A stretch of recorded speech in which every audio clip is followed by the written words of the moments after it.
Sit back, relax, and enjoy.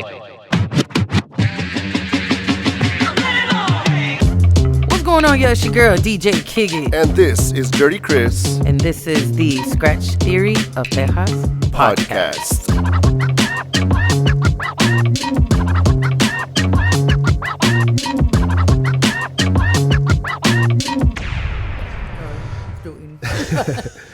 All right, we're back, and yeah, man, this whole wedding conversation, it's fucking great.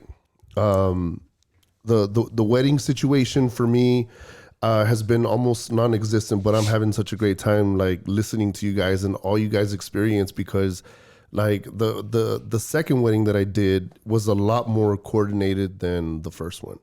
The only thing that sucked is they started to change names on the lineups and shit on me. And I was like, come on. So they're like, can I borrow your phone? I'll put it in your notes in your phone. I was like, fuck. Like, anyways, it ended up being a good wedding. So Sir Nasty was there. On that one, I always bring an extra sheet of paper and a pen in case, because that happens all the time. Going back to printing the itinerary. Yeah. Printing that. I always bring the itinerary and I'll turn it on the back. I'm like, okay, who's going? So-and-so, so-and-so. Like I have to be quick with it. Yeah. So those traditional weddings that we were talking about, you guys are saying that people are moving away from that. They are, yeah. It's the younger generation. Well, and the other thing too that I've noticed, Arlie, is part of the reason why people don't do specifically La Vibra de la Mar is because a lot of venues don't like it. Oh yeah. I could see it could be a little destructive. Yeah, there's one venue. There's one venue in San Antonio. Actually, it's a little bit outside San Antonio. I cannot remember the name of it, but if you guys look it up on YouTube, Steve Trevino actually did a show there. Steve Trevino is a comedian, and they have a bunch of peacocks, a lot of ranch animals. It's pretty cool. I've DJ'd there a couple of times. Well, they have a chandelier that hangs really low. Oh, that sounds like trouble. So that's one of the reasons why that venue specifically stays away from La Vibra de la Mar. And then I DJ'd this other wedding there. We were doing the bouquet toss. Yeah. The bouquet got caught on the chandelier and it got stuck. So nobody got the. Did everybody go? Yeah. They're like, I was like, well, no one I'm not getting married. I'm not getting it, but. Yeah. I mean, a lot of couples are getting away from the traditional stuff. Let us know about your wedding, because I don't think she's heard that story. I know you told me the story, but so again, me and Allison both work in the wedding industry. We had already been working there she had already been working there for a while. I was new to it. I was working for this other company, but we know how weddings go. We know what it entails when it comes to like family, making decisions, all this stuff. Allison knew already what she wanted.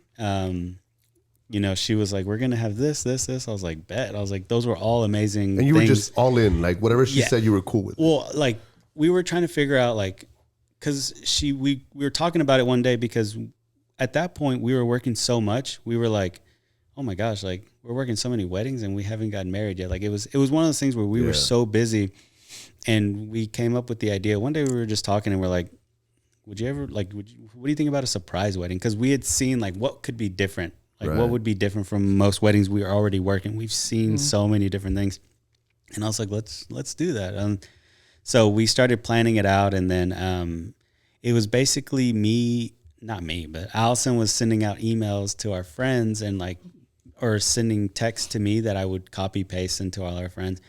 Basically, I was telling everybody, guys, the time has come. It's time for me to ask Allison to marry. Like it's time to get married. And I told them, like, I'm throwing this huge engagement party, and one of our vendor friends has this venue that they said I could use for free.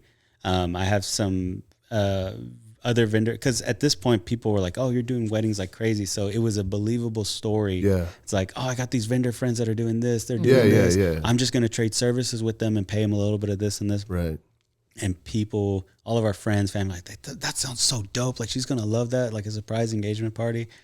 And it was really just like, it's funny because like Allison was like behind, like doing all the puppeteer stuff. And I'm like, sin. But I had to make it convincing that it was an engagement party. Right. So like anytime like I'd call somebody or something like that, I would like FaceTime, and I'd have like a camera over here, and I'm like, yeah, like, so I want to invite you to this. And they're like, oh my gosh, you're going to whatever. And so basically it came to the day that everybody showed up. Have you guys ever been to 111 East? Have you ever been there? 111. It It's sounds in familiar. Hutto. Oh no. So it's like an all white brick venue, and then they Okay. have like a skylight room.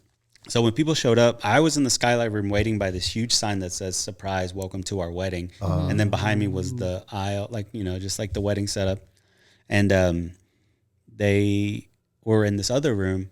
Yeah. And they went and told everybody like, hey, like Allison's about to be here, but we need y'all to come over here because Raymond's gonna surprise us in this room. But they were like, please don't touch any stuff in there, just to kind of like make it look. Yeah. Anyways, when they walked in, they saw me standing by the sign, and they were so confused. And I was like, and they were just staring at me instead of reading the sign. And people were like, hey, she's almost here. And I was like, Are you? and then people were like. And I was like, and it's funny because like you would think with seeing like the ceremony set up, the sign, you're like, what's happening? Like, why is they were still clueless. Some people, it took them a second because they were just like more like, they're like, oh my gosh, congratulations, it's about to happen. Like, and then once they finally saw the sign, like there's a video of people like kind of like, Oh shit! and then they like come up and people started crying and then like started hugging me and stuff, and then. Yeah, they sat down, we got married, and we partied hard. That's awesome. I basically gave Cortez, like, so a lot of my friends that I met in college are from Houston. So it was I want to say like a soup.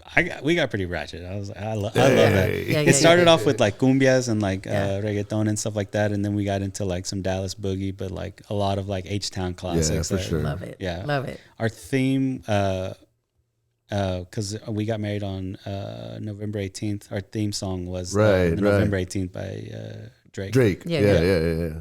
That's pretty dope, man. Like, did you have a coordinator to coordinate? Yeah. So one of our really good friends, Jessica with 36th Street, she coordinated our wedding. Okay. But Allison knew what she wanted, who she wanted to do this, and like photo booth to desserts to.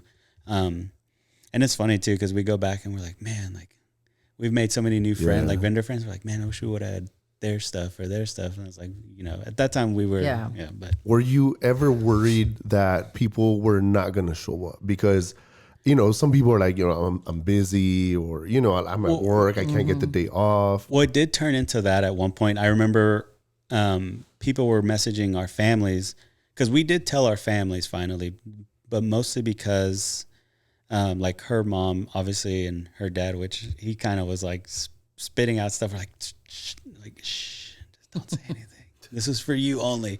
But we had to tell them at one point, like I remember I had to break it down to them. I was like, hey guys, like I don't think this engagement's happening. And they were like, oh, what happened? Like I had them, I was in my hometown DJing a wedding, I think. And so I was able to talk to them at that point. But I told them, I was like, the venue said I can't have the venue, or that I can't take the space anymore, this and this and that.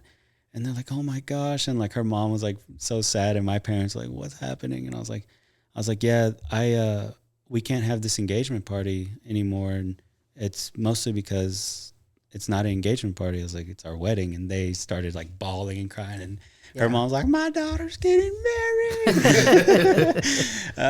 And so it was one of those things where we had to tell them, because there was certain families texting me and saying like, oh, we'll come to the wedding. Like, we just can't make it to the thing. Yeah. And so the reason we told our parents is so we can tell them to convince them to come. And because we're like, well, we want you dressed super nice, so we need you to know. So, yeah. That's cool. Yeah. But everybody else was a surprise.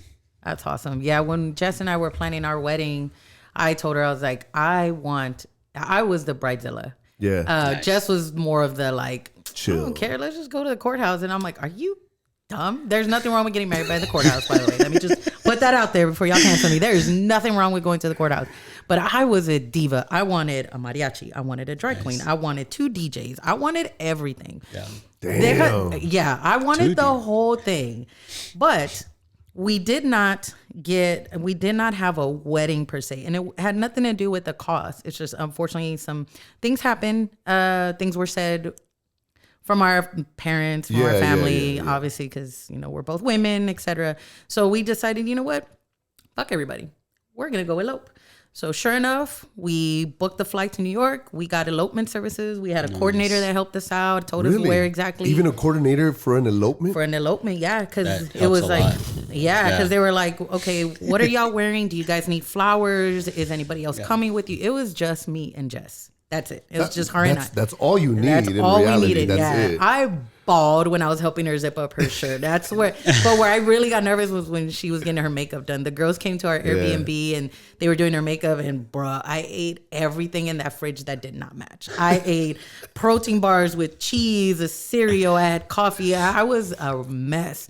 Damn. And yeah, we ended up getting married right under the Brooklyn Bridge. Right. We oversaw like both Yeah, I seen bridges, that. Manhattan. It was so dope, and we don't regret it at all. Cause That's cool. It was just her and I. It was a little weird. Certain things were weird because like you have your first dance. Yeah. We had no DJ to announce our first dance, so we pulled up our song, we played it on our phone, and we danced. Yo, that's cool. And Like, it was. When you look at the videos, it looks amazing. When we were doing it, she was like, "This feels weird." I'm like, "Shut up and smile. Just smile at the camera. Pretend this is the greatest day of your fucking life because you just said I do, and you cannot return me back to sender. Like, just pretend."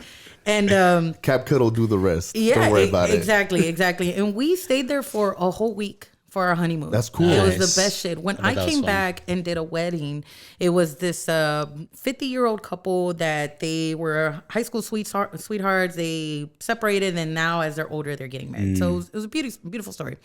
So after I learned like more about the couple, I found out that like their flowers, just their flowers alone, cost as much as our whole trip to New York with elopement crazy. services, flight, Airbnb, Damn. and food. Damn. So it's interesting how you can have like just a big old party, big old bash, nothing too crazy. Yeah. And I wanted something crazy, but we ended up eloping. And then I go to weddings like that one, Right. where just the flowers alone cost like $4,000 to $5,000. Yeah. You know what I'm saying? So it's interesting the shit that you run into, you see. Yeah. But for the viewers out there, y'all don't do that shit. Y'all make sure you book a DJ. Yeah, please. Make sure you Look, we let the DJ be, if not the first, the second thing you book. Yeah, how important is the DJ in the wedding? Like, I know. I want them to know how important the DJ is in the wedding. Like, what would be number 1, number 2, and number 3 in the whole wedding situation? Where does the DJ stand? I think it depends on the city or where you live, because for me in Austin, this is how I kind of break things down to my couples if they're looking for a DJ, and if they don't have a coordinator. In our meetings, I say, oh, like, I would love for you to get a coordinator if you don't already have one, because I think coordinator should be number 1. Okay.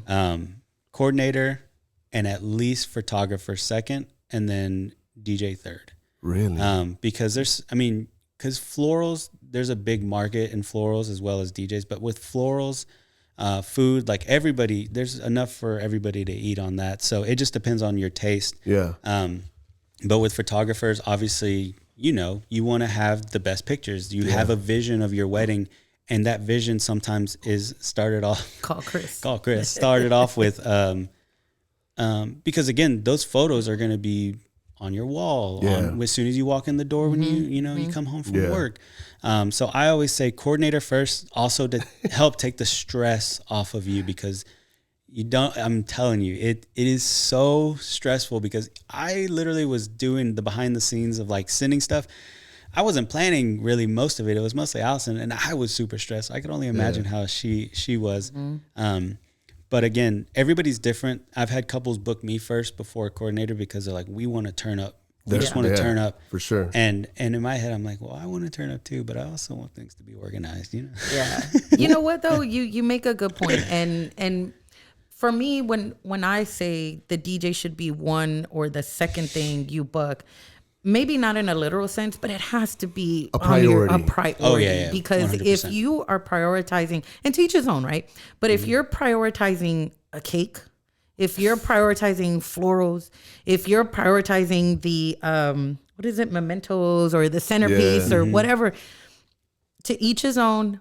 But you have to remember, number 1, the DJ, just as you can hear from both Arlie and mine's experience, they do so much. And number 2, that's your your party. That's your wedding party. 100%. This DJ is going to play the music at your ceremony.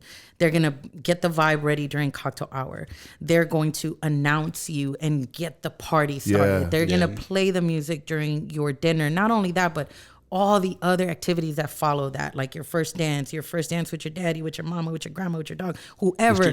You know what I'm saying? And then it's the party. So you have to think of not only that, but then also what do you want your party to look like, right? Yeah. So I know we've all seen those memes. The vibe, Well, deja tu, right? Like what I mean by that is we've all seen those memes where you hire Cruise Collective versus the $50 DJ, and the $50 DJ is the one with the little crappy speaker. So you want to hire a quality DJ for sure. that knows what they're doing, that brings good speakers, et cetera, right? So I guess maybe not in a sense of like that needs to be your number one or your number two, but it's definitely a priority in my opinion over the cake or other small stuff. But if you want your cake to be massive and be better than the DJ, that's fine. But when a quality DJ comes and says, hey, you know what? I could DJ your wedding for 6 hours and my rate is, let's say, $2,500. Right. But you spend 10 grand on a cake and you're telling the DJ, oh, that's too much. Yeah. For me, that just blows my mind that people do that. So they want to cheap out on the DJ. What's another not formality thing, but I feel like people aren't buying the huge cakes anymore. They're buying tier cake, like smaller ones. Oh yeah, or doing like donut walls or cupcakes. Donut walls. I love the donut walls. Really? You haven't seen that? Dude, no, what's a donut wall? Huge wall, huge like 6 foot wall, and it looks like a pegboard. Yeah. And so they have these little like wood sticks, and that's where you put the donut in. And it's just like a wall of different flavors. And you just go and get a donut. Go grab a donut. You just go grab a donut. You need to go to more weddings, bro. Seriously. Damn. Yeah. But with that said as well, like I always say DJs like in the top 3 or 4. For sure. Yeah. And in my meetings, I try to create the vibe of like, hey, like I'm a friendly person. You're a person. I can work with whatever you give me. Right. Because at the end of the day, not everybody's playlist is going to be the same. No. And I've had couples that didn't book me, and I always tell them, I'm like, look, book the person that you feel like you've connected with the most. Don't just book me because of my majority of the time. It's like sometimes like, oh, like we loved your pricing. It's like, no. Book me because either you want this type of environment that you've seen either on Instagram or your friends have told you about, or, the professionalism. And just, I always tell them, like, if you feel like we connected, let's do this. But if you feel like, we didn't connect, or if there was something weird about, our interaction, keep looking until you find the person that you feel is going to be best for your wedding. I never want to, like, that's another thing is like, I've worked with companies where they're like, they make these fake things where it's like, they're like, oh, so-and-so has like 3 people pending. And I'm like, those aren't real.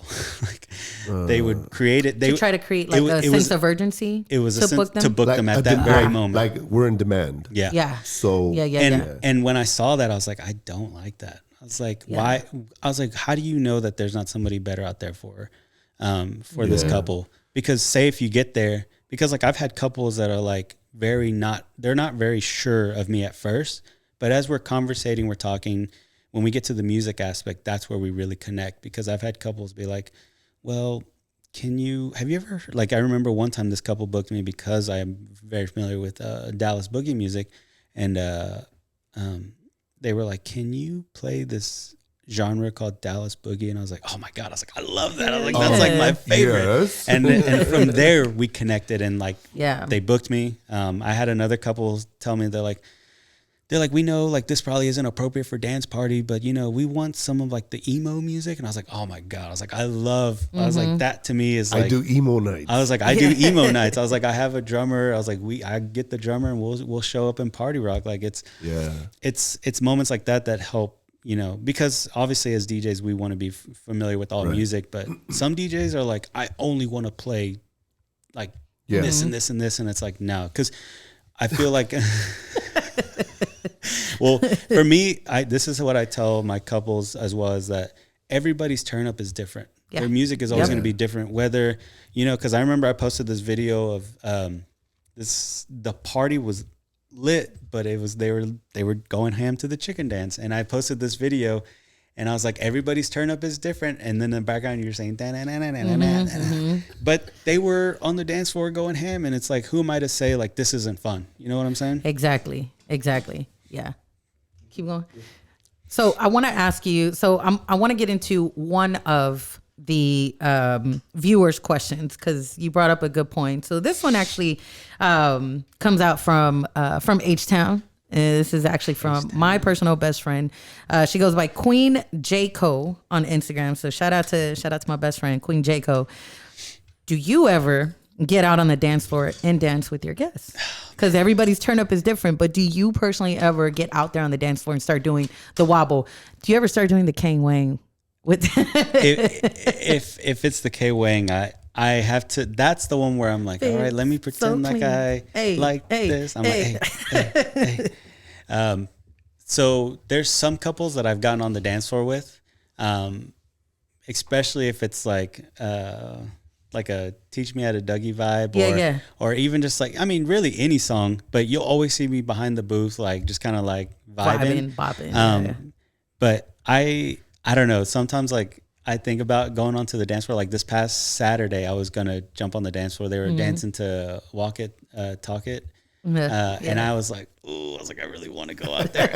and the bride and groom were like, Raymond, come on, and I'm like, and this dude's a dancer. Yes, he is. He's a fucking dancer. Yes, and that's what like I get the itch for it. I was like, but for me, I was like, I don't want to be that guy that's like trying to show off, I guess. And I'm just like, like if I'm dancing, I'll do it behind the booth. If anybody like sees me, cool. But I don't know. Yeah. I've seen circles that I want to join. I think I've done it maybe once or twice, but it was on a rare occasion. So what do you do there? Like, do you put a premix or? No, I'll dance a little bit to that song and then run back to the booth.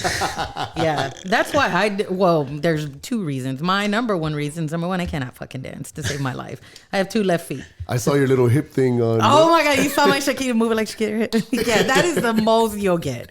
But yeah, that's the number one reason why I don't go out to dance. That's all I need. Yeah, that's it. That's all you get from behind the booth. That's my number one reason why I personally don't get out to dance. And then number two, to Chris's question, like, you know, when the song is over, or I more so get an itch to like scratch or say something on the mic, like, and the way my ADHD works, I'm like, I cannot be over there and then be thinking, what song am I going to play next? How long does this song have? And I got to say this, and I feel like scratching. So I personally don't. I have worked with MCs, like the couple hired an MC, and I've seen them go out there and dance with them. Yeah. And sometimes it was a hit, and sometimes the couple and the family are like, who the fuck are you? They're like, why is he out? That's another reason. But I know I probably won't get that with the couples that I know I could do it with. It's just you just got to know them. Yeah. And that's the thing I think with us is that we're not trying to do the whole like quantity of weddings. We're more of like the quality of it, because like the company I used to work for, it's like, let's just book. And we just, you know, I would just show up not knowing who these people were, and they're trusting me to do this wedding. And for me, it's like, I want the personal experience of like getting to know you guys. Let's go grab coffee. Let's go to a brewery and meet and talk about this and this and this. That way on your wedding day, it feels like I'm almost a guest, but I'm like, you're part of the family. It's almost like I'm doing you guys the favor of DJing your wedding, and we're going to party. The second wedding that I did, I did it. So she's a friend of Sir Nasty, and she had been to a few of my gigs and stuff like that. And she liked where I play, so she was like, "Yo, can you DJ my wedding?" And I initially told her no, because I was like, I don't do weddings, right? But then it was Sir Nasty's birthday, and he was celebrating out in Bella's, and she came out.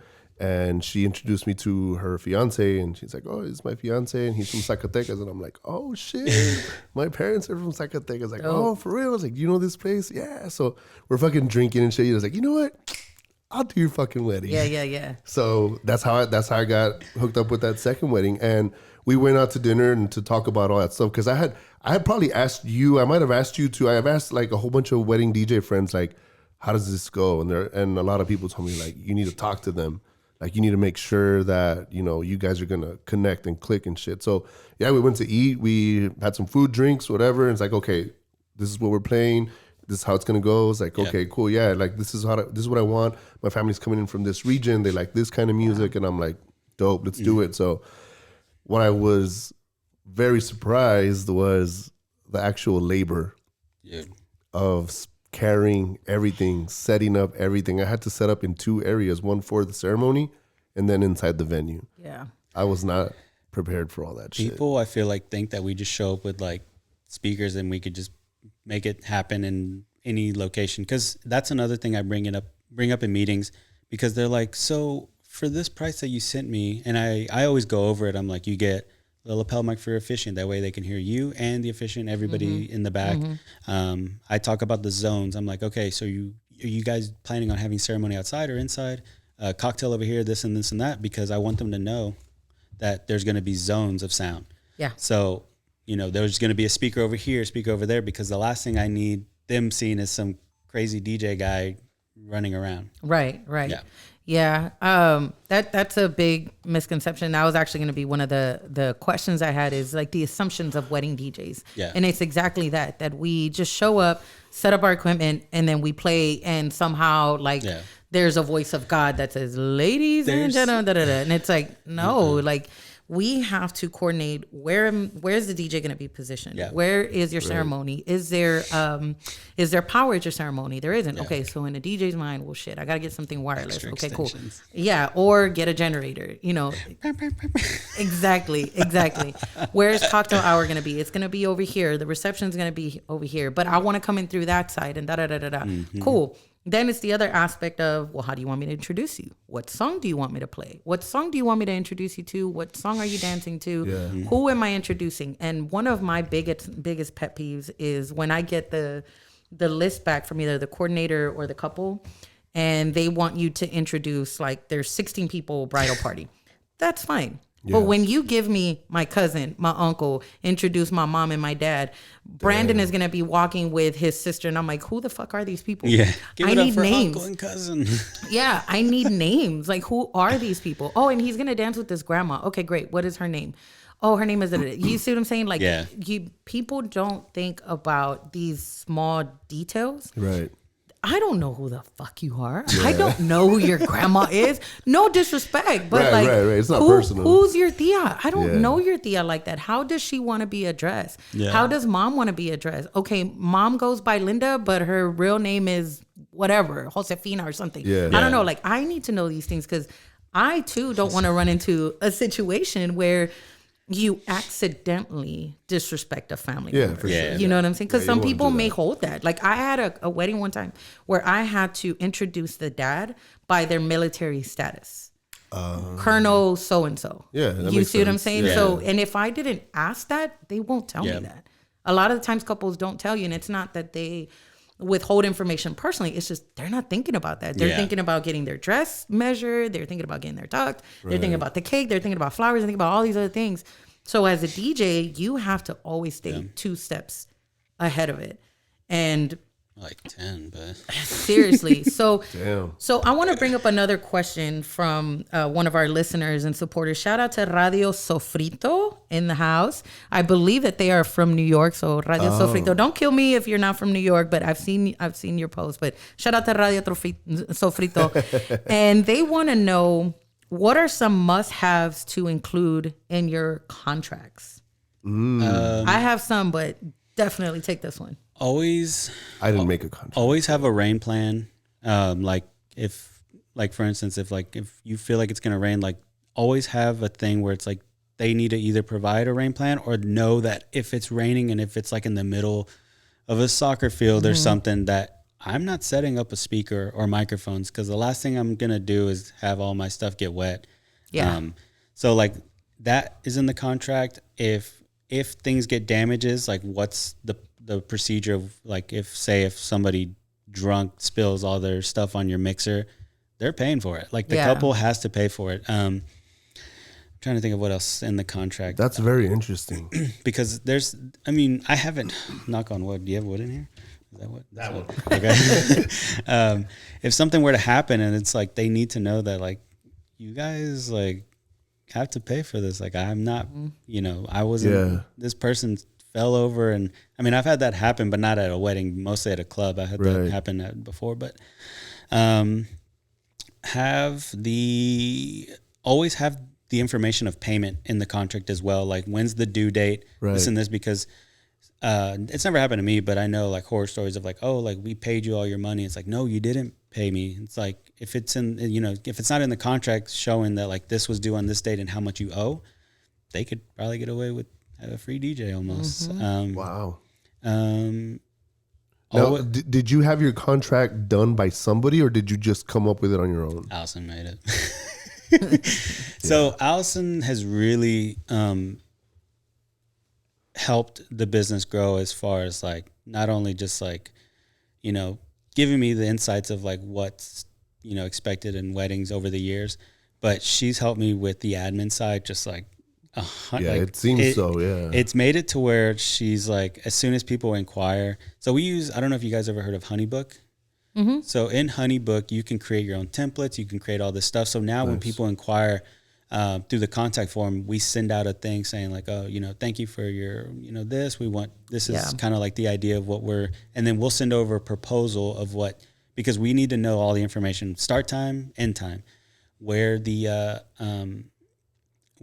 what's it called is the venue's at, what is expected, like what are you expecting from me type of thing. Exactly. And so what am I bringing? Yeah, like what do I need to bring, because my thing is like, because again, I've worked for companies where they charge you for things that you probably don't even need. They're just like, oh, get this package or this they're almost booking the DJ. And that's another thing that rubbed me the wrong way, is that like, your skill level might be more or less than, the people that have been there for 5, 6, 7 years. But they sell you the look. And they sell you off the highest level, but you're not getting paid the highest level. You're getting paid basic pay. And it's like, they're like, oh, if you stay with us for 7 years, you'll get this pay. And I'm like, no. I was like, and this is not being me being cocky or anything. I was like, but if I'm better than some of the DJs you've had here for 5, 6, 7 years, why do I have to wait? Yeah. I've had that experience. I used to work for a wedding company out of San Antonio, and they're a 5-star company. They're great at what they do. Yeah. From my perspective, it was a couple of things. It was that, like, the couple would pay for the big packages. Yeah. And I would walk out with a very small percentage of what they paid. Yeah. So full transparency, right? So let's say the couple paid for a $2,000 package. Yeah. Right. I would walk out that night with just $600 and work like a whole 6-hour, 8-hour wedding. It's more than what I would get. You see what I'm saying? But would you set up everything too, though? Some stuff was, when it was big setups like that, no, it was plug and play for me. Okay. But there were moments where I had to set up a monogram. I don't know how to fucking set up a monogram. I don't even We know were how just to talking about that. Yeah. I don't even know how to turn that shit on. You know what I'm saying? Yeah. So I would have to set up that. But even if I came into plug and play, all the other responsibilities that we've been talking about, the coordinating, getting the list of songs, that is still on me as a DJ. You see what I'm saying? And not only that, but I'm having to watch the monogram, because the monogram's not going to be set up next to me. It's set up somewhere on the opposite side of the room. So making sure that liability purposes, keeping an eye on that. Yeah. You know what I'm saying? Along with everything else. If a light malfunctions, that's on me. Yeah. You see what I'm saying? So if they don't have the spotlight, guess who's going to be responsible? Yeah. There were times where they had people like there with me, but needless to say, the finger always gets point back at the DJ. Yeah. And so as far as like what to include in your contracts, it's making sure that you set those expectations up front in the contract. Yeah. Like these are the times that you hired me. You hired me for 4 hours. Right. If we need to move the hours, instead of 6 to 10, we do 7 to 11, that's fine. I need to know ahead of time. Right. So I know what time to get there. Other expectations that I give up front is like, this is the deposit, this is your remaining balance, and this is when it's due. If you don't pay by when it's due, then I need to have known up front why. Like, hey, you know what? I'd rather pay you the day of. I'm okay with that as long as there's communication. Right. Also, how much more is it going to cost the couple to keep you there another hour? Yeah. So I've had couples where they've booked me for 4 hours and they're having such a great time. Things got pushed back, like due to the itinerary or whatever, and now we're only left with 30 minutes of party time. So they want to keep me another hour. Right. Cool. Yeah. So you have to put it in the contract. How much more is it going to cost them? Because when you spit out that number at that party, they're not going to remember what's on the contract. They're going to be like, I need you for another hour. Cool. It's going to be another $300. They say yes, they say no. Awesome. But if they come back and say, man, that was an expensive extra hour, it's in the contract. It's in the contract, yeah. The other thing too, not only is it the the rainy day thing, but also if in the event that I am not able to fulfill my duties as a DJ, my promise to you is to find someone. Yeah. And if I'm able to find someone and do the proper handoff, and that's my responsibility, right? Yeah. Like, hey, you know what? I'm not going to be able to make this event because of whatever reason, but I found, my counterpart, his name is Arlie. He's from Cruise Collective. He's amazing. I'd love to do a joint call with you, etc. Right. So you have to do a proper send off because the client's already like, fuck, now I don't have a DJ. Okay, relax. I found someone for you. Yeah. So in the contract, I specify the only way that you'll get your full deposit back from me is if I cannot do your wedding and not have found somebody. Right. You see them? But if I'm able to find somebody, that deposit's going to go to RLE, and from here on out, you're going to communicate to RLE. And the same question that I gave him, did you come up with your own contract or did somebody make it for you? I Googled it at that time. This was back in like 2013. I never had a contract, never, until this couple from Houston hired me. And they're like, hey, yeah, if you want to send over your contract. And I'm like, oh, fuck, what the hell is a contract? I'm like, I've never had a contract. I literally Googled DJ contract. And I copied and pasted it and read through it. And this was like a fucking 5-page contract. And I was like, I am not sending them this because I don't even know half of what this shit means. But let me think of the important stuff. The time, the deposit, the balance due, what happens, rain or shine, right? Yeah. What happens if you don't pay, right? Like, what's the remediation process from that? What am I bringing? What if I cannot make your event? What does that refund look like, right? Right. The other 2 things that I have now started to add to my contract is, number 1, you can only use your deposit once. So what I mean by that is I had a couple one time, they paid me and I had been following up with them and they never got married. So I added an expiration date to that deposit because if it's already been 2 to 3 years that you booked me and now you want to get married, what if I'm not doing weddings anymore? Right. What if I don't want to do what if I'm not available that wedding? Right. What if I moved out of town? Yeah. So then what does that look like? Right. So it's just letting them know, hey, your deposit's good from here till your due date unless otherwise specified. Right. But the second thing too that I've added is some couples want to see your setup. So it's like, hey, what does your setup look like? So I know how much space to give you at the venue. Cool. So I have a picture of one of my setups favored on my phone. Yeah. So it's easy for me to send it to them. But one thing that I have started adding is a disclaimer. The setup will vary based on the venue. Yeah. So this wedding that I did at, was it Justine's Secret House? Mm-hmm. It's a 2-story house where I could not bring everything that I had given them in the picture. I'm talking the 2 big turbo sound subs and the tops. Yeah. I couldn't give them that because the space to dance is literally as big as a studio room. Sometimes it's not needed, And it's not needed, right? So for something like that, I take it for a minimum of 150 guests and up. If it's less than 150, I have a smaller setup. Yep. But I always show the bigger one to let them know, hey, this is potentially what it could look like, but it's going to vary depending on the venue and your guest size. Yeah. But yeah, so those are some minimum must-haves in your DJ contracts. You can always Google some. This is when I Googled back in 2013. So I'm sure there's plenty more versions that you can have. I've had some where it's just date, time, signature. And I'm like, what about everything in between? So how much has your contract changed since like when you first started using a contract till now? Like from all the things you've learned. I don't think we've changed a lot of it from 2020 till now. I could, maybe from like a situation where it's like, you know what, we need to put this in the contract next time. Not too much. I don't think too much. I know what's changed a lot is the workbook, is because I guess like there's been like communicational things where it's like, it wasn't like a deal breaker or anything, but like for me it was like I need to know this specific thing a little bit more detailed, like just changing things up in my workbook. But for the contract, it hasn't really changed much because we formatted it to the industry standard plus you nailed it. Yeah, to what's gonna be good for me. Yeah. So I want to look at your contract. I know. We should swap contracts. I want to check it out. I can like look one up, but because usually like I go through Honeybook and like I have to, if I go to like a guest contract, I can show you, but it's everything is set in stone there. So we haven't really changed too much. It's more of like the way we've been contacting people and like how we've been like, you know, so like if they contact us now, they get like an info packet of like what we can provide. So they know like they have an info packet, they'll get the proposal at one point, but it's like they have stuff. If it's like, if we go over the time, this is what you're going to have to pay.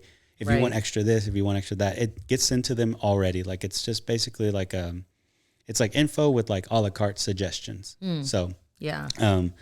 But it's the contract for us really hasn't changed much. I have another question for you. This one is from our Scratch Theory of Texas member, DJ Lone Star. Hey, DJ Shout Lone out Star. to Lone Lone Star. Star. So he wants to know when should I hire or shop for a wedding DJ? Oh, okay. Like at what point?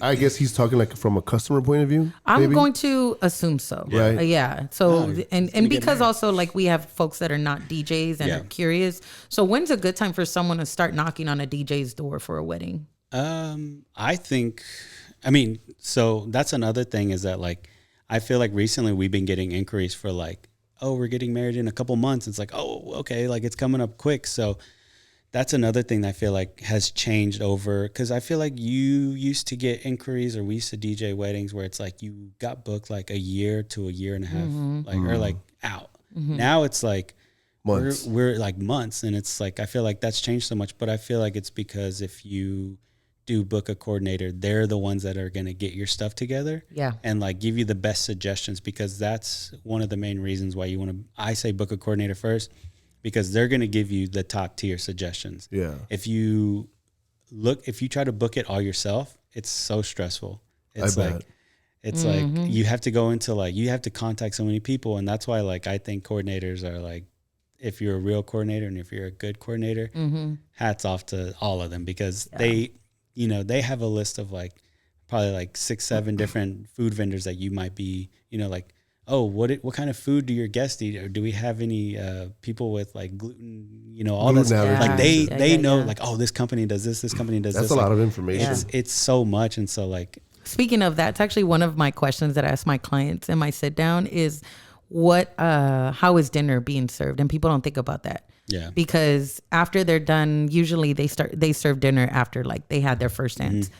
So it's like, not necessarily what kind of dinner, like what food specifically, but how is it being served? And they're like, what's just going to be served? Like, is it going to be family style? Is it buffet? What? And they're like, it's buffet. Why? And I was like, well, because I need to know how to direct the guests. Yeah. Ladies and gentlemen, dinner is about to be served. We do ask that you remain in your seat until your table is called. Something like that. Yeah. Right? Or stay in your table. Dinner is about to be served. Waiters are coming out. Yeah. Whatever. Something like that. Right? Yeah. So that's another thing that's a question that you ask as a DJ, so you know how to MC these things. Wow. My favorite part is when you're asking a coordinator before, because sometimes like they'll do first dance later, but after you introduce them, they're like, oh, there's going to be a welcome speech, a blessing, this and this and that. And I'll tell coordinators, I'm like, okay, so like, you just want me to remind everybody to please stay seated until, do you want me to release them or are you releasing them? And they're like, I'll release them. And I'm like, okay, perfect. Thank you. And I'll be like, well, I'll let them know. She's like, oh yeah, that's perfect. I love that. I hate when coordinators are lazy and don't release the tables. The thing with that is that then we technically might not get to eat because we're the ones releasing the tables. Damn. So if there's like 20 tables, you're waiting, you're like, okay, the table's almost done. All right, if we can get tables 5, 6 and whatever, and then you like wait for them. And then by the time you're about to go eat, they're like, all right, we're about to do the first dance. You're like, fuck. I guess like if it was my wedding, I wouldn't want the DJ to announce that. I hate that. Because it sounds like I'm shopping at Walmart. Yeah, because aisle number 2. I hate that. No. I am sorry. If you want your DJ to do that, that's fine. But we'll do it. Whatever. I think it's easier when the coordinator can do it because they're already doing stuff. They're already running around doing stuff. It's easier for them to see the table and then run around and to they the can next get table. cussed out by grandma why her table was not released. She's I'm like, not why trying to aren't hear we it. going? But for me, it's like, I'll do it. I don't mind it. But my biggest thing on that is that like sometimes we might not get to eat. Like, I think I don't know how I feel about that. You gotta bring. I bring snacks. I have my little cooler backpack, and especially with the heat about to hit, I'm about to Just Yo, that's another advice for DJs that are looking to get into weddings or that do weddings. And I think that goes to that just goes without being said. If you do more than a 4-hour event, especially at a wedding, bring food, because you can't expect. And I'm team us, right? I'm team DJ. Like, yes, we want to get fed. Yes, there's a small expectation. Like, yo, I'm working this. Like, why can't I eat? You let the photographer eat. Yo, what's up? That's also in your contract. Put that. You get fed. Yeah, there you go. Put that shit in your contract. Because if you don't have it in your contract, you could not. I mean, I have to get fed in my contract. I was like, I'm a growing boy. See, that's another thing I'm gonna add. No, but I don't think of adding that because I always bring food, but that's a good idea. So let me put it to you. You guys just saying that from my side, the medical side. You know, a lot of us. If you don't eat, you die. Yes, essentially. But some DJs are diabetics too. Yeah. And some DJs are diabetics. Really? Yeah. And you know, they need to keep their sugar levels up sometimes. Because if they took their medications and they're not eating, they're not going to sustain their blood sugar. Or they need hydration. Man, I could see all sorts of things going wrong by not eating and hydrating properly. I guess I never thought of it like that. Yeah. Even though I am diabetic, I've always just known to, I guess over the years, especially just in Texas, it's so hot. And most ceremonies are outside. It's like, you have to bring waters, I always bring a Gatorade, I always bring a Celsius. I bring, my wife is amazing and will put snacks in my stuff. With a little note. Yeah. I've gotten notes with with my daughter, like on a picture, and she's like, "We miss you." And I was like, That's let so me just nice. turn around. This is why you do it. Yeah, that's so sweet. I love that. I was like, I'm not But DJing. And you know what? And it's not to say like it's the client's responsibility to make sure that we stay alive. To your point, but as a courtesy. But I mean, for everybody to know overall, like why it's important to feed your vendors because they're working for you. That's another reason why I love having couples that are so personal, like, you know, like we feel like we're friends already, is because that's like one of the first things they ask. Have you ate? They're like, have you eaten yet? Yeah. What do you need? Go eat. Go eat. I'm like, all right, calm down. Put her on a playlist. I need you to go eat now. I'm trying to say congratulations. That's, you know, but that's the thing is like, if you're booking people that are, you feel like your friends at the end of the day, like, I love it. You know, they're more concerned about what's going on with you at the time, and I'm like, no, I'm good. Like, I'm gonna eat in a little bit. I just gotta make sure that things are like, are you guys good? Do y'all need anything? Like, I always ask, like, y'all good? And they're like, no, we're good. Go eat. I'm like, okay, cool. So I have another question for you, and I'm gonna answer it because I want to hear your perspective based on how I'm asking the question, right? So how do you prep for weddings? And the way I'm asking this question is like, for me, for example, the way I prep for my weddings is I have a wedding next month. It's literally like a month from now. And I always try to have 2 consultations with the client. So I just had one with them last Thursday. So I call it my 1 month out check-in. And it's very informal. It's a pulse check to see how the couple's doing. It's important to understand how they're feeling. Yeah. Right? Not just like, okay, what songs do you want? Who's toasting? Who's this? It cannot be transactional. You have to be personal, right? So it's like, hey man, how y'all feeling? We're a month away. What's going on? How's life been? How are plans? And they just they vent to you. So it's cool because then you understand where they're coming from. So you're a therapist too. So I would not want I like to think that I'm a really good therapist. Yeah, right. So yeah, you ask them like how they're feeling about it, what's been going on, what has anything changed from like the last time we talked in regards to booking me, etc. They'll let you know all that, and it's like, okay, well, have we thought about what the itinerary looks like? Some couples have it ready, some don't, and that's fine. But that's where you start planting the seeds with the couple, like, okay, well, as we keep moving along closer to the date, I'm going to need the itinerary. Yeah. And here's some things to think about, blah, blah, blah. And you start talking about the vibe of music that they want to dance to, how many guests. And it's always good to have the contract in front of you to run through all that. I usually pull up I pull up a Google Doc and I start taking notes. And then in my notes, I put at the top, like, this is the couple, so I know how to address them. This is the date, this is the venue, this is the time frame, and I ask them how many guests. Then in my head, I already know, okay, I'm going to take my big setup, or I'm only going to take the smaller one. And then we just start talking, whatever, cool. All right, so here's what we're going to do. So we talked a lot. What I want to do is set up one more call with you. And this is going to be 2 weeks before the wedding. So looking at our calendars, around this time frame, I want to touch base with you. Yeah. And this is going to be more of a formal conversation. This is where I really want to have your attention and really button up what that day is going to look like. Yeah. Because then that's going to give me 2 weeks to fully prepare your file. There is no file, but Yeah. there's a file, right? Shouldn't have said that. I shouldn't have said that. But my file for me is like their Serato crate. Yeah. For me is the itinerary. That's the file. That's the That's the file. file. Yeah. There's a And- file. And I just tell them like that's the one where I want to button things up with you. I want to literally walk through every single step of your Yeah. itinerary to know what's your prelude music, what song are you walking into, what song are you walking out of your ceremony, what kind of vibe do you want for a cocktail music, what song am I introducing you to, how am I introducing you, who else am I introducing in this bridal party, what song are they walking into the bridal party, what is your first dance, who are you dancing with, mom or dad, what are their names, what are the songs, cool, who's giving dinner blessing, great, how is dinner going to be served, awesome, what kind of music do you want for it, Everything's single there, thing. Yeah. So that 2 week out is having those two consultations. Number one, it keeps that line of communication going, but then it also makes it helps you stay on top of the client to make sure that they have that that stuff, right? And so with all that said, how do you prepare for what is your consultation, what does your preparation look like? Pretty much how you just explained it. But from the very beginning of the booking process, to me it starts from there, because once they book and I send them over their workbook, I'm very adamant about telling them like, look, because and I'll start from the social media aspect of it, is people book me because they're like, we saw this video of your wedding and it looked lit. That's what we want. We want exactly that.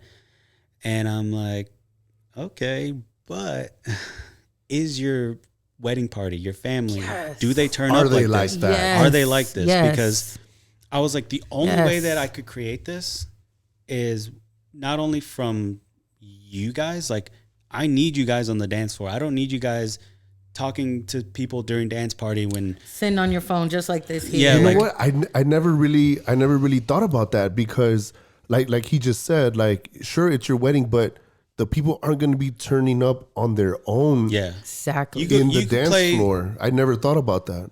Thursday, Friday, Saturday, wedding. You could play the same set list each. Say if you played the same set list, Yeah. there's going to be different reactions. Yeah, to for that. sure. Somebody's going to be like, oh, this music's okay. These people are going to be maybe like turning up. People probably turned up super hyped to like the same set list. So for me, I tell them, I'm like, look, the more you give me, the better the party's going to be. As stressful as it is, I know, because like I'll send them like a suggestion, like what's been mostly played throughout the weddings throughout the years, and they can go on Spotify and like create their own list. I usually work through Spotify. I tell people, I'm like, make a playlist for Same. like, what kind of vibe do you want for dinner? Right. What kind of vibe do you want for cocktail hour?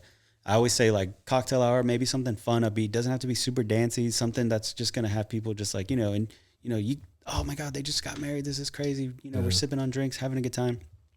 Dinner, I always say, let's tone it down a little bit to where it's like, it doesn't have to be like super love sappy music, but stuff that's like not overpowering and Conversational like type something you stuff, could chill yeah. to rather than like trying to get on the dance floor to, Yeah.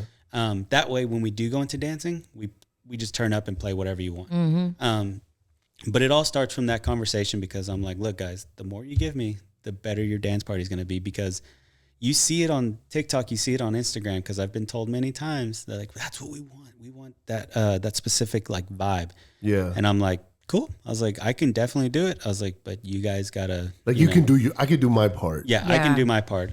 But I need everything from you guys. So we do. I talk about that at the very beginning, because I want the expectations to be there. Yeah. Are we done or? Oh, okay. No. Yeah.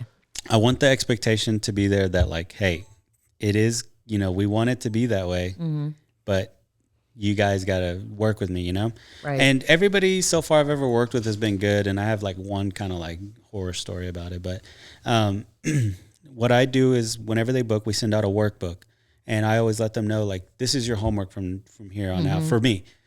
Fill out all the formality stuff. And let me see if I could pull one up.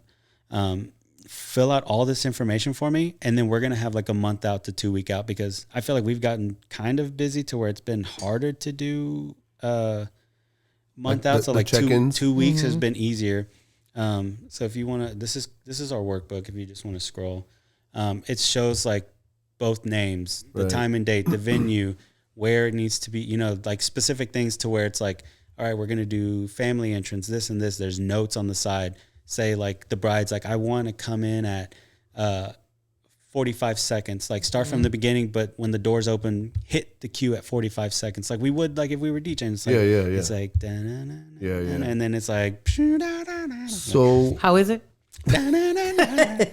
so the workbook that you give them, when do you need it back? So that's what that second workbook meeting is for. So if things aren't filled in, if there's certain things that are missing, we're going to go over that in that meeting. And the second meeting is more to just check boxes. It's like, oh, we're doing this, we're doing this. Cool. And I always say go a little bit into details with everything. Just because they gave you the father, daughter, mother, son dance. All right. Do we want to play the full song? Do we want to end at a minute 30? Do we want to end at 2 minutes? Like, I need to know these things because the last thing I want to do is have you. This is very detailed. Have you struggling on the dance floor. Because sometimes, like, moms they're like, they don't want to dance that long. They're like, they're shy, or they might have a medical condition. Yeah, I've had some people like their legs can't like hold, like they can't dance for that long. But I need to know these things, and that's detailed to where it's like it's in the notes. Right. And if they don't give me like a Spotify playlist, I always ask for like maybe like 10, 15 songs for like cocktail and dinner, and I can build from that. I can be like, okay, like you like this type of vibe, let's keep that going. Yeah. But with dance party, I'm like, please just send me anything and everything you want to dance to. Yeah. Because we have that conversation. It's like, do you want explicit? Do you want clean? I was like, I have both. I could play any song you want, and I have both versions. Because there's rare occasion where I've had to create my own clean version. Yeah. But I was like, I have everything. And so that process starts from the very beginning. And then I've had couples send me literally music the day before the wedding. Oh, that's or even on the day of the wedding. I cannot stand that. So I have it's just like, it was very unfortunate because the bride was amazing. The bride was so nice, but it was the groom that was kind of like a groomzilla almost. So I was like, I've never experienced this before. And like, I remember you telling me when he talked to me, he talked to me well at the beginning, but the coordinator, he talked to her like, just like, he was an asshole. He was so like, she was done with it. And I felt bad for her. And like, I remember, so it was a rainy day. This is like, I had like 3 weddings in one weekend. It was a Thursday, Friday, Saturday. I think theirs was it was the Friday because I just could not stop talking about it the next day. I was like, fuck. Yeah. Like this, I was like, this did not happen. But it was at, have you ever been there? Mm-mm. So it was at, and they have indoor, outdoor. They have like outdoor ceremony, but indoor, like for dinner and all that stuff. Mm-hmm. But they can accommodate to, if it's raining, they can put the ceremony inside. And there's like multiple venues throughout the property. And the groom was like, nope, we're having it outside. I don't care what anybody says, we're having it outside. I'm like, bro, it's raining. Like it was raining hard. Wow. Oh, like just nonstop raining. And the location that we did it, there's trees just hovering everywhere. So even if it did stop raining, it was still pouring. It was still pouring like all the water. Well, I had to tell him, I was like, look, I'm not setting up a speaker out there, and I'm not setting up because the coordinator was trying to convince him, and the bride was like, I've been telling him, and he just doesn't want to listen. But red flag. He was just like that was a red flag. He was like this like tall dude that was like hovering over everybody, and everybody was like too scared to say no. And so I told him, I was like, I'm not going to do that. I was like, I can have a speaker up at the top. Mm-hmm. But I'm not putting a microphone out there because, bro, like, that's where the officiant was standing. It was just dripping because they all came back. They went in dry because it did stop raining right before ceremony. I was like, this motherfucker. I was like, it's like he knew. Yeah. But it stopped raining, but people were still. Don't you hate that shit when people are right here? Like, damn it. I'm like, God damn it. But I was like, I will make it work the best way that I can because, again, I'm not here to tell you how to, have your wedding and this is your day. Mm-hmm. But again, I have to be, I have to watch out for my gear. And I was like, and up at the balcony, there was like a balcony area with the cover, and I put the speaker and I just cranked it. And it was like, probably like from here, maybe to where like the Forerunner's at, like a little bit further out. Yeah. So it wasn't that far away, but it was enough to where like if my speakers and everything were out there, it would have gotten wet. Nah. Well, this couple, I had been waiting. I've been trying to get their music. I was like, send me your stuff. And they send it to me like, I think the night before. And I was like, after my Thursday wedding, I was like, well, I'm just going to get home and download all this stuff. And I downloaded it, put it everywhere. And we get to that situation. Well, they usually do it in one location, one building. They had us running around.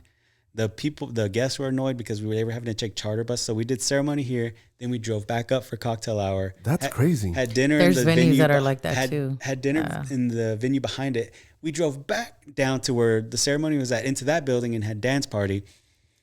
I was like, the setups, I was like, bro, at the end of the night, my legs were just like, ugh. That goes back to what I was saying is I could send you a picture of my setup, but it's going to vary based on the venue because venues they're all different. And they put me up on this balcony area, and I was like, oh, please don't put me up there. And they're like, oh, they think it'd be cool if you were up there. And I was like, oh. They think like you're going to be like a TS. I was like bro. And the stairs weren't regular stairs. They were the circled ones. So I'm carrying the sub and the speakers up there. I was like, bro. So if there's anything I could tell y'all just from this conversation, number one, don't send your fucking music the day before or even the week of, because this man has a daughter. She's a beautiful little girl. We all have lives. Please do not send your fucking music at the last minute. I would love to have music like if everything like that month out meeting or 2 week out. I want to make sure that the music is being downloaded on Monday or Tuesday, the week of the wedding. Yeah, that is like the last day that I will do anything because we all have lives. We all have shit going on. Than to sit there and download every single song. But here's what made it worse real quick. So the playlist that he sent them through Apple Music, but each playlist, he sent like a bunch of them in one. And apparently he made more, I guess, later on. But for dinner, I played like the fun up-tempo stuff that was in that playlist. But then we go into dinner time and he sends me the playlist again. He's like, I formatted it to where I want you to play song for song. And I was like, which normally I would do during a dinner time, but I was like, well, I already played this playlist you already sent me over there. He's like, play it again. And I was like, wow. Okay. And then, so I played it. I was like, you know what? I don't even have to worry about this because I'm going to go eat. And I just played it and whatever. I was like, people hear it again. Yeah. Yep. Well, then we go to dance party. When you get a playlist, you're thinking, this is the vibes that they want. Let me, obviously you put in your Serato. Oh God, please You're don't going tell through BPM. He sent me a whole new playlist through Apple Music. Wow. And I was like, oh my gosh. So I'm playing, like, I remember I started off with like, I think he had a lot of Calvin Harris on there. So I started off with like I think it was like When I Met You in the Sun. Oh, yeah. So I started off with that. And then I started going into some of the other stuff. When I Met You in the Summer. Bam, bam, bam, bam. He comes up to the booth upstairs. He's like, why are you playing this already? And I was like, what? He goes, that's not the first song on the list. And I was like, well, I'm not in Apple Music anymore. I'm playing in Serato. He's like, they don't care that you're playing this song right now. And I was like, so you want me to play song for song for song? He goes, yes. And I was like, these are all, the BPMs were, it'd be like 128 to like 100, 100 to like 75. And I was like, is that what you want? And he goes, yes. But again, this is like this like 6 foot hovering dude. Like he's a big dude. And he's like putting his like back on. I'm like, better get the, I was like, fuck it. I was like, you know what? I'm tired of the shit that I had to go through today. That's what's going to happen. I don't care if these people don't dance, but luckily enough, they were dancing there. I was mixing, I was like scratching, I was doing everything possible to keep the party going. God. But at some point, some of his music was like very like early 2000s or early like 2010 like electronic music. So it was very like Hardwell, Tiesto, festival music. And people were like, some of the girls were like, can you play hip hop? And I'm like, play Meg Thee Stallion, Bob Bunny. This is why I was like, I really want to. I was like, but the groom, like, I remember I did it twice. I like the first time you veered off from it? Like I veered off and I was like, okay, because his mom or sister came up and requested a song. And he came up, he's like, so we're just doing what we want now? He's like, this isn't on the playlist. I was like, bro, your mom requested this. He's like, no, stick to the list. And I was like, bro, fuck this. I was you know what I imagine? Like you put a different song and he knows the fucking playlist by memory. Probably. Dude, he did. That's why he... you put a different song and then he looks like the fucking, the Ike Turner meme, like... Oh, Like that. hell no. This isn't on the list. That's exactly what happened. And from there on out, I just played what was on the list. I didn't veer from it. I kept telling any guest that came up to me, I was like, I have been given specific instructions not to play anything off this list. He was a better candidate for your speaker and Bluetooth service. Yeah. Yeah. Yep. Which Yep. I Yeah. try not to book I just need background music. I was like, no, if you're booking me, like I want to You're show up, paying turn up, for I want to everything. party. Yeah, like I'm not here for background stuff. But that was my horror story. After that, like me and the coordinator were like the whole next day, she texted me, she's like, what the fuck happened yesterday? I was like, I don't know. But that was I was like, I feel like I'm like traumatized from it. Like it was so crazy. Yeah. So now like, I'm like, do I need to start, what did I say? Up my prices for this shit? Like so many different things were going on in my head. I feel was like, bad for the bride now. Man. Can you imagine? That's Yeah. what we said. Well, because even in our workbook meeting, we were on the phone and she's all excited, this and that. And he's just like in the background. And we're talking about like, oh, like, what would you guys want to do? This, and this. And she's like waiting for him. And he goes, oh, what? He's like, oh, I'm not going to lie. I wasn't even paying attention. I was like, Wow. And I remember I was like, what? I was like, this is, What is it got happening? kind of awkward at one point. I was like, no, fuck okay. that. It was crazy. Wow. But again, the bride was lovely. She was amazing. But that was a crazy, I was not expecting that at all. Like he was really nice at the beginning, but when it came to that part of the night with the music, I was like, what the fuck? I was like, I'm about to snap. Someone's no. catching a I case. was like, so nobody, I was like, so I can't do my job or what?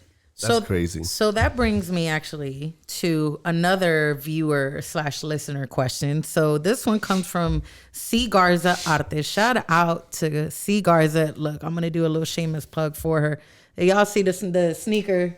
I don't know if they can see it on there. But Oh, this side, I'm like, wait, yeah. I know, I So was we like, got a looking at little Spurs sneaker. So yeah, she There does you a go. lot of sticker work, handmade stuff. So shout out to her. So she has a question. It's a perfect segue to this question. Set playlists versus letting the DJ vibe and mix genres. Yeah. I say both. Yeah. Because I need to know what kind of vibe you're going for. Yeah. So I want to know like so in our workbook, I don't know if you saw, there's a top 20 must play. Like if there's like a song that's like, oh, like this is going to get me and my sister on the dance floor. Yeah. Like I put it on there. And then obviously send me, there's like a place where you can put your link for like Spotify playlists. So I can kind of see, cause it's not for us to play from there. It's to visually see Right. what you want. And we just move it in our crates in Serato. And there's also a super important playlist, which is the Do Not playlist. I always tell them, I was like, it really is important to us because this is going to help us not only, stay away from those. Because right now I feel like line dances is really big on the Do Not right now. Yeah. Bruno Mars is starting to creep Bruno on. Mars a little bit. Yeah. And I've gotten some where it's like very specific songs. I was like, oh, I would have never thought to play that. Don't worry, I don't have it anymore. But Are you getting any Michael Jackson on the Do a Not little playlist? bit? Yeah, right? Always R. Kelly. Yeah. Yeah, R. Kelly, Kanye starting to make the Yeah, list. now, Kanye. too. Some like I feel like specific Kanye songs have made it on ours. Wow. But we want to know what, and I always ask this in the meeting too. I'm like, okay, like especially after this past experience, I'm like, do you want me to stick to the list, or would you like me to put my like a little bit of like my Like input spin on on there, it, like my yeah. flavor of it? They're like, oh, 100%, like. Because I've had couples be like, you don't even have to play anything off of our list. That's just like what we like. I was like, well, no, that's the point. I was like, I'm Yeah. gonna play Yeah, that. yeah. But I was like, if I see like, hey, ladies, I'm gonna probably play like Bring It Back or something like that. Something Yeah. that's pretty similar if it's Yeah, not yeah. already on there. So it's more of like, I'm gonna put stuff that I think will fit. Like if I Yeah. see one song that I'm like, oh, I know like 3 songs that'll be perfect with that one song Yeah, or yeah. something like Yeah. that. Yeah. So I say both. What about you? Same thing. I hope to God I never experienced what you experienced. It was like, what the fuck? That's horrible. And that just goes back to how do you not only have a conversation, but then how do you make them understand? Yeah. Like, so you want me to just follow this playlist and not do any mixing, not do any DJing. Yes. Okay. So I just want you to understand I could follow what you're saying, but I'm not sure that your guests may follow along with what you're Right, trying to do. yeah. So I just want to make sure we're on the same page, right? So I hope I never experience that. And I hope you never experience what I experienced at fucking I was because God damn it, man. Oh, I think God. I think I'll text you later and let you know if that's because I think even the couple were like they noticed the way that she talked to just anybody or like the vendors, and they were like, wow, rude. Yeah, I had to bring that Bose speaker, the wireless speaker, up with me because it sounded so bad that you couldn't even understand vocals of the song. Yeah. All you heard was a lot of treble and distortion. So I had to use my wireless speaker through the booth just so that way they can have some clarity of what song I've played. It was that bad. That's crazy. So last and final question for you. What's next for Cruise Collective? Or what's next for you? I don't know. Dad Gang? You know what? Dad Gang. Gang. Yeah. Do y'all know who Theo Vaughn is? Theo Vaughn? Theo Vaughn. He's a Theo comedian. Vaughn, yeah. Oh, nah. The way anytime I hear they say Dad Gang, I'm like gang, Yeah, gang, yeah. baby. That's like right. the way he and says I hear it. Bad Money and Latino gang. That's what I hear. I think for Cruise Collective, you know what's crazy is we were talking about it, and I was like, man, we've grown so much. I mean, obviously with the pandemic, we had to take a step back and kind of like watch how we were doing gigs, what we were doing. I think 2021 was good. 2022 we doubled. 2023 I feel like we've been booking nonstop. To the point where I haven't had to do as many club gigs. So if you haven't seen me posting like club gigs as much, it's because I've been booked with weddings. Because it's getting paid now. That too, but it's just easier to not have to like rely on that club money right now. So but I will say that I think within these next few months, moving forward, I may really not even do any more clubs as much, unless it's like guest sets with you guys. Like I love being able to hop on and like do a guest set. I think I'll continue doing my Sunday gigs, which is at Placeholder downtown. Yeah.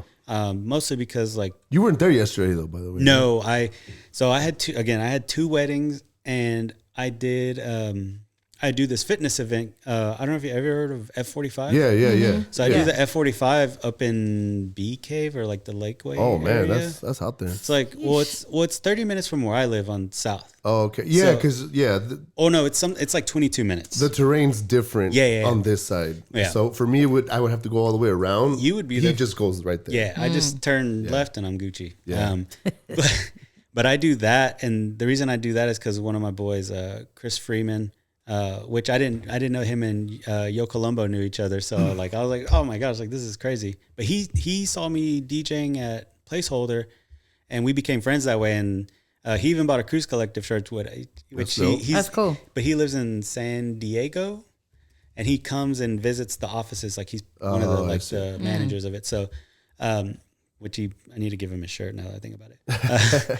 But I do the F45, which is cool, and I like that because it's getting me up early on a Saturday, and so I'm up at 6 a.m. almost every day with our little one. So it's like, sure. She's so cute. Yeah, just kidding. Adorable. No, she's cute. But I think straying away a little bit from clubs, unless it's like something that I really want to do, like with DJing with you guys, like Moonlight with Crazy Mix and stuff. Just doing vibey sets. Like I think I'm really I like doing. I think the weddings give me that fuel or whatever that I'm already doing, like sometimes like ratchet stuff, because my weddings love to get, they're pretty they like lit. to turn up. Yeah. So I'm already getting that, but there's times where I'm like, I want to play like a vibey, like cool, like soul, like selection type vibe. So Sundays really fulfills that. So it's like, I don't think there's anything crazy that I'm like missing out on. I mean, when we all get FOMO, I feel like when we see Instagram, like, man, I wish I could be DJing like that. But then definitely. I really think about it. I'm like, yeah. Speaking of that, like, I don't know if it's just me or if it happens to you guys. Maybe it could be completely off topic, but why do other DJs' songs sound better when they play it than when I play it? Dude, it's exact same. I feel like whenever I hear you guys, that's why I'm like, when I play, I'm like, and you tell me this all the time. Like, I'll be like, man, my set sucked. I was like, and then I hear you guys, I'm like, oh my gosh, like y'all were killing it. I was like, I'm glad I went first because mine was not that good.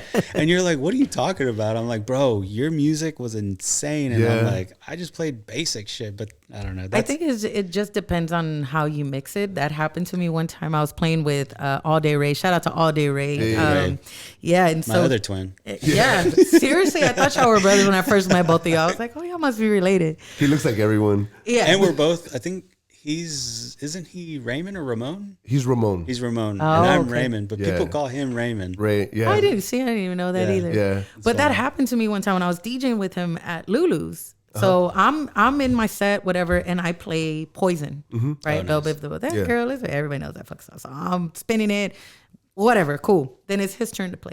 So he's playing, and he goes into this really old school, like disco-ish set. So he's playing Donna Summers, and he's playing like stuff like that, Cyndi Lauper type of shit. And then he goes into Poison. And I don't think he paid attention that I had played it. Right. To be honest with you, not a lot of people paid attention when I played it. So when he played it, Well, that's what you think. everybody went stupid. That girl is, but whatever the fuck, right? So then this girl that's a mutual friend of ours, she was like, bitch, why didn't you play that? I'm like, what the fuck were you? I played that shit. I looked dead at you. And you know what you was doing? You was like this here. On the fucking phone. On your goddamn phone. I should have thrown up my fucking headphones at you, dog. I played this shit. You did. Walked away, kept dancing. I'm like, oh, it could choke all of y'all right They probably now. didn't have enough alcohol in them. Probably either. not. I but think that has a lot to do with it, for so sure. that has happened. I'm like, oh, I just played this shit. The fuck, you know? It's crazy because I've also done that where I've played with Ray and I'm like playing. I'm like, oh, my set was cool. And then he plays and like people are like, oh shit. And I'm like, Yeah. So Ray's the problem. I think he He always gets the fucking party going regardless. Yeah. He always does. dude. So like when we did the South by event, I was like right in front. I was like, woo, just like a fangirl. I was like, yeah.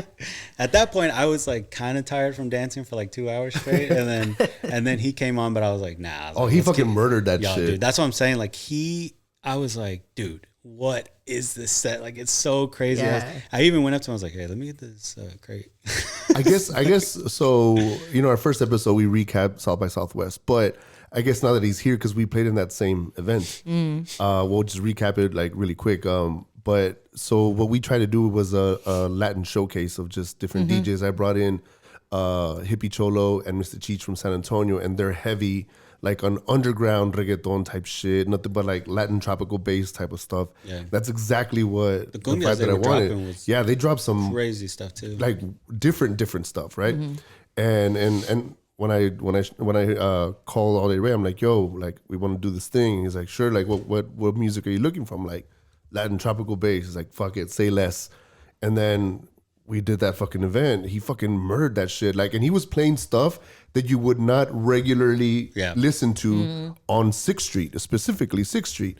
And he was just dropping like these crazy fucking edits. Or even in a Latin set, I would have never thought because it's crazy that he had as many like silent / build up moments. Yeah. And like people were losing their, like I turn around and like girls and guys that sure probably don't listen to Latin music were like freaking out too. They're like, but I mean, I was like, dude, the way he was delivering. It was just different. Crazy. Yeah. And that's what makes him.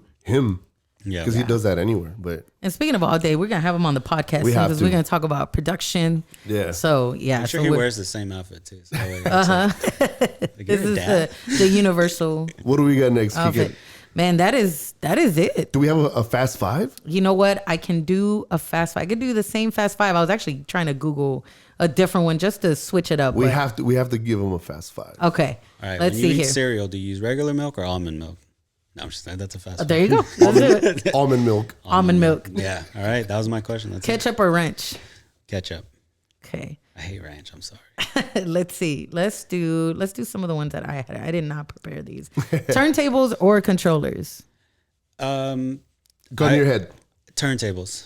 Turntables. Needle or phase? Right. If we're talking today, phase. Phase. Okay. Let's see here. Clubs or weddings? Today, weddings. Weddings. Requests or no requests? Request. But again, it's if it's a good one and if it fits into what the people have given me. If it's something super far off, like a chicken dance, I'm like, let me try to download it real quick. And, Yeah, because some requests are good. Netflix or Hulu? Hulu. Okay, all right, perfect. Last one, laptop or vinyl? I'm just gonna go laptop. As in Serato and or vinyl. I'm gonna go laptop with Serato. Laptop with Serato. I feel like with the vinyl, I was kind of towards like the end of it because I mean a little bit way after, but again, I will say I didn't think DJing was a thing until I moved to San Marcos. When I was in Nacogdoches, I was like, this is cool. Like, it's probably more of a hobby than anything. Because, again, DJing wasn't a real thing in that town for me. At least I didn't experience it or see it. But then when I moved out here, I was like, holy shit, you can actually, this is it. My eyes were like, what the fuck? Yeah. This is an actual thing. Make a living off of it. It's crazy. RLE, it has been a pleasure having you on the show, man. Any plugs, any shout outs? What we doing? No plugs, no shout outs. I just want to say thank y'all for having me here. Oh, man. Oh, man, I'll plug you in, man. Y'all go check out Cruise Collective. You looking for a DJ. Right here. That's the logo there. That's the logo right there. Don't get it confused with the Chanel. I know it's high quality, but it is Cruise Collective, man. Go check him out. Follow him on Instagram, DJ RLE. Yes, right? DJ RLE. And then for Cruise Collective, it's official Cruise Collective. And then if you guys are looking to inquire, cruisecollective.com. We have a contact form. I think our shirts are up on the website now too, which I need to go double check, but it's through Shopify. If you don't want to do Shopify, just shoot me a DM and we'll get you that one. And we have the beige looking one as well. But come correct and fill out the form, right? Don't come at him with the last Yeah. one. Come correct. I hope y'all listen to this whole episode in its entirety. I will say that another thing with the with contacting your DJ, check to see if they have a website, because I don't check Facebook anymore. And if I just, or Instagram, if I don't follow you, I'm not going to see it till way later on the request thing. Go to the website. My website is also on IG. But yeah, if you're looking for a DJ or anything like that, shoot me a contact form. There you go. But Chris, what you got coming up, man? Oh, man. Photography shit. I've been doing way more photography shit, so I got nothing but photography. I got no gigs booked as of this month, but I'm absolutely cool with that. That's dope. Yeah, what about you? I have an award show that I'm DJing. It's 40 Under 40. Doing their after party. And then I have Papi C. We're taking it to Rain on 4th. Oh, so we're going to be partying there instead of Mala. And then lastly, that's it. I am out for a whole week and a half. I'm going on vacation. I'm going to Mexico City. Nice. So if y'all have any recs on what to eat, where to eat rather. I know what to eat, but donde? That's the big question. So y'all send them my way. And also, if you have not voted, I need y'all to go to my Instagram at DJ Kickit 17. Businesswoman of the Year. Yes, I am very fortunate and blessed. This is my first nomination ever in my whole 10 years of DJing that the city of Austin has recognized me. And so I am up against a lot of other amazing business women in Austin. So if y'all have a second, please go to my Instagram, go to the link on my bio and vote for your girl, DJ Kickit. And that is it. That's it. Episode number 2. In the books. We are out. I need the air horn. Ready? 1, 2, 3, go. Hey, and we out.